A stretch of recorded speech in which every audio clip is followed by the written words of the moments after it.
ምዕራፍ 22 ቤተ መቅደስ ለመስራት የተደረገ ዝግጅት። ዳዊትም ይህ የአምላኬ የእግዚአብሔር ቤት ነው፣ ይህም ለእስራኤል ለሚቃጠል መሥዋዕት የሚሆነው መሠዊያ ነው አለ። ዳዊትም በእስራኤል ምድር የነበሩትን መጻተኞች ይሰበሰቡ ዘንድ አዘዘ። የእግዚአብሔርንም ቤት ለመሥራት የሚወቀሩትን ድንጋይ ይወቅሩ ዘንድ ጠራቢዎችን አኖረ። ዳዊትም ለበሮቹ ሳንቃ ለሚሆኑ ለምስማርም ለመጠረቂያ ብዙ ብረት ከብዛቱም የተነሣ የማይመዘን ናስን አዘጋጀ። ሲዶናውያንና የጢሮስ ሰዎችም ብዙ የዝግባን እንጨት ለዳዊት ያመጡ ነበርና ቁጥር የሌላቸው የዝግባ እንጨቶች አዘጋጀ። ዳዊትም ልጄ ሰሎሞን ታናሽና ለጋ ብላቴና ነው፣ ለእግዚአብሔርም የሚሠራው ቤት እጅግ ማለፊያና በሀገሩ ሁሉ ስሙና ክብሩ እንዲጠራ ይሆን ዘንድ ይገባል። ስለዚህ አዘጋጅለታለሁ አለ። ዳዊትም ሳይሞት አስቀድሞ ብዙ አዘጋጀ። ልጁንም ሰሎሞንን ጠርቶ ለእስራኤል አምላክ ለእግዚአብሔር ስም ቤትን ይሠራ ዘንድ አዘዘው። ዳዊትም ሰሎሞንን እንዲህ አለው፣ ልጄ ሆይ እኔ ለእስራኤል አምላክ ለእግዚአብሔር ስም ቤት እሠራ ዘንድ በልቤ አስቤ ነበር።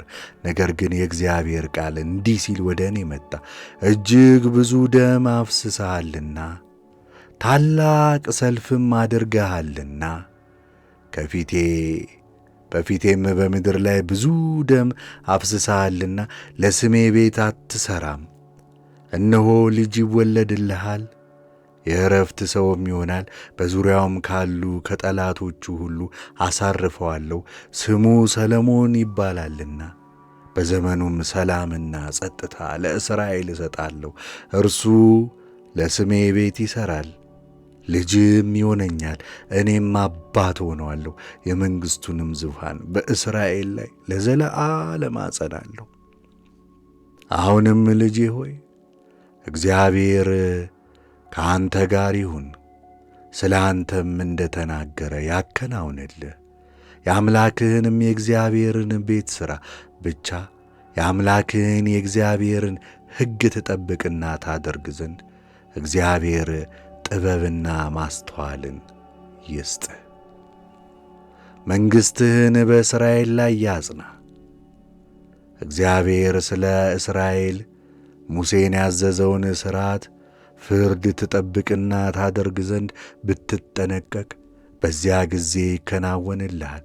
አይዞህ፣ በርታ፣ አትፍራ፣ አትደንግጥም። አሁንም እነሆ በድህነቴ ለእግዚአብሔር ቤት 100,000 መክሊት ወርቅና 1,000,000 መክሊት ብር ሚዛንም የሌላቸው ብዙ ናስና ብረት አዘጋጅቻለሁ። ደግሞም የማይቈጠር ብዙ የዝግባ እንጨትና ድንጋዮች አዘጋጅታለሁ። አንተ ልጄ ከዚያ በላይ ጨምር። አንተም ብዙ ሠራተኞችን፣ ድንጋይና እንጨት ወቃሪዎችን፣ ጠራቢዎችንም ሥራውንም ሁሉ ለማድረግ ጠቢባን ሰዎችን አብዝተህ ጨምር። ቁጥር በሌለው በወርቅና ብር በናስና ብረት ተነስተህ ሥራ፣ እግዚአብሔርም ካንተ ጋር ይሁን። ዳዊት ደግሞ ልጁን ሰሎሞንን ይቀበሉትና ያግዙት ዘንድ የእስራኤልን አለቆች ሁሉ እንዲህ ሲል አዘዛቸው፣ አምላካችሁ እግዚአብሔር ከእናንተ ጋር አይደለምን? በምድርም የሚቀመጡትን እጃችሁ አሳልፎ ሰጥቶአልና። ምድርም በእግዚአብሔር በሕዝቡ ፊት ተገዝታለችና በዙሪያው ካሉ ጠላቶቻችሁም ሁሉ ዕረፍትን ሰጥቶአችኋል። አሁንም አምላካችሁን እግዚአብሔርን ትፈልጉ ዘንድ ልባችሁንና ነፍሳችሁን ስጡ። ለእግዚአብሔርም ስም ወደሚሠራው ቤት እግዚአብሔርን የቃል ኪዳኑን ታቦትንና የእግዚአብሔርን ንዋየ ቅዱሳት ታመጡ ዘንድ ተነስታችሁ የአምላክን የእግዚአብሔርን መቅደስ ሥሩ።